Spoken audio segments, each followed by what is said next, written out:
नमस्कार दोस्तों, आज एक बहुत ही महत्वपूर्ण विषय लेकर आपके सामने प्रस्तुत हुआ हूँ। मित्रों, ये विषय है कि मनुष्य के मरने के बाद क्या होता है। मित्रों, मरने के बाद क्या होता है, इस प्रश्न के उत्तर में विभिन्न धर्मों में विभिन्न प्रकार की मान्यताएं हैं। हिंदू धर्मशास्त्रों में भी कितने ही प्रकार से परलोक की स्थिति और वहाँ आत्माओं के निवास का वर्णन किया गया है। इन मत भिन्नताओं के कारण सामान्य मनुष्य का चित्त भ्रम में पड़ता है। कई बार परस्पर विरोधी विचार भी मिलते हैं। इतने पर भी एक तथ्य नितांत सत्य है कि मरने के बाद भी जीवात्मा का अस्तित्व समाप्त नहीं होता, वरना वो किसी न किसी रूप में बना ही रहता है। मित्रों, मरने के बाद पुनर्जन्म के अनेकों प्रमाण इस आधार पर बने रहते हैं कि कितने ही बच्चे अपने पूर्व जन्म के स्थानों, संबंधियों और घटना कर्मों का ऐसा परिचय देते हैं जिन्हें यथार्थ की कसौटी में कसने पर वहाँ विवरण सत्य सिद्ध होते हैं।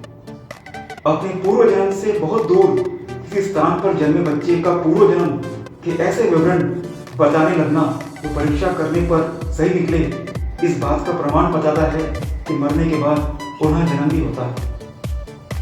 मित्रों, मरण और पुनर्जन्म के बीच के समय में जो समय रहता है, जिसमें जीवात्मा क्या करता है, कहाँ रहता है आदि प्रश्न के संबंध में भी विभिन्न प्रकार के उत्तर हैं। पर उनमें भी एक बात सही प्रतीत होती है कि इस अवधि में उसे अशरीरी किंतु अपनी मानवीय अस्तित्व बनाए हुए रहना पड़ता है। जीवन मुक्त आत्माओं की बात दूसरी है। वे नाटक की तरह जीवन का खेल खेलते हैं और अभिष्ट उद्देश्य पूरा करने के उपरांत पुनः अपने लोक को लौट जाते हैं। इन्हें वस्तुओं, स्मृतियों, घटनाओं एवं व्यक्तियों का ना तो मोह होता है और ना उनकी कोई छाप इन पर रहती है। किंतु मित्रों, सामान्य आत्माओं के बारे में यह बात नहीं है। वे अपने अतिरिक्त कामनाओं, संवेदनाओं, राग द्वेष की प्रतिक्रियाओं से उद्विग्न रहती है। फलतः मरने से पूर्व वाले जन्मकाल की स्मृति उन पर छाई रहती है और अपनी अतिरिक्त अभिलाषाओं को पूर्ण करने के लिए ताना बाना बोलती रहती है। पूर्ण शरीर न होने से वे कुछ अधिक तो नहीं कर सकती, पर सूक्ष्म शरीर से भी वे जिस को अपना परिचय देती है। इस तरह की आत्माएं भूत कहलाती है। वे दूसरों को डराती या दबाव देकर अपनी अतिरिक्त अभिलाषाएं पूरी करने को सहायता करने के लिए बाधित करती है। मित्रों, भूतों का अनुभव प्राय डरावने और हानिकारक ही होते हैं, पर जो आत्माएं भिन्न प्रकृति की होती है, वे डराने, उपद्रव करने से विरत भी रहती है। मित्रों, ये आत्माएं वो रहने वाली को कभी कोई कष्ट नहीं पहुंचाती।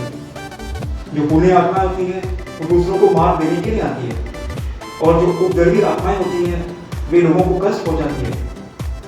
मरण समय में विशुद्ध मन स्थिति में मरने वाले अक्सर भूत प्रेत की योनि में जाते हैं, पर कई बार सद्भाव संपन्न आत्माएं भी शांति और सुरक्षा की सुदृश्य लेकर अपने जीवन भर संबंधित व्यक्तियों को सहायता देती है, परिस्थितियों को संभालती है, प्रिय वस्तुओं की सुरक्षा के लिए अपने अस्तित्व का परिचय देती रहती है।